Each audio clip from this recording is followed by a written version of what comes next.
కడపలో ఇప్పటికీ ఎలక్షన్ కూడా వచ్చి ఇన్ని రోజులైనా కూడా అధికార పార్టీకి సంబంధించిన డిప్యూటీ సీఎం కడప ఎమ్మెల్యే అభ్యర్థి అంజద్ బాషా గారు అణువున ప్రతి చోట ఎలక్షన్ కమిషన్ నియమావళికి ఉల్లంఘిస్తూ ఆయన ఇష్టారీతిగా ప్రవర్తిస్తున్నాడు. ఎన్ని కంప్లైంట్లు చేసినా కూడా ఎలక్షన్ కమిషన్ వారు చూసినట్టు వ్యవహరిస్తున్నారు.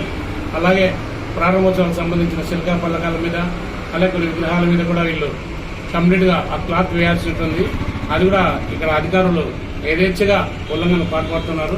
దీని మీద ఎలక్షన్ కమిషన్ త్వరగా చర్యలు తీసుకోవాలని, ఎలక్షన్ సజావుగా జరగాలని కోరుకుంటున్నాం.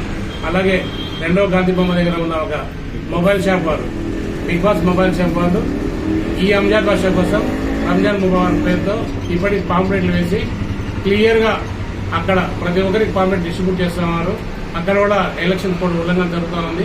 ఈ ఎలక్షన్ కమిషన్ అధికారులు ఎవరైతే ఉన్నారో కడపలో, కడప జిల్లాకు సంబంధించిన అధికారులు ఈ ఎలక్షన్ కోడ్ పాల్పడుతున్న వారి మీద కేసులు ఫైల్ చేసి వెంటనే చర్యలు తీసుకుని ఈ అధికారులను తక్షణం సస్పెండ్ చేయాల్సిందిగా తెలుగుదేశం పార్టీ తరఫున డిమాండ్ చేస్తా ఉన్నాం.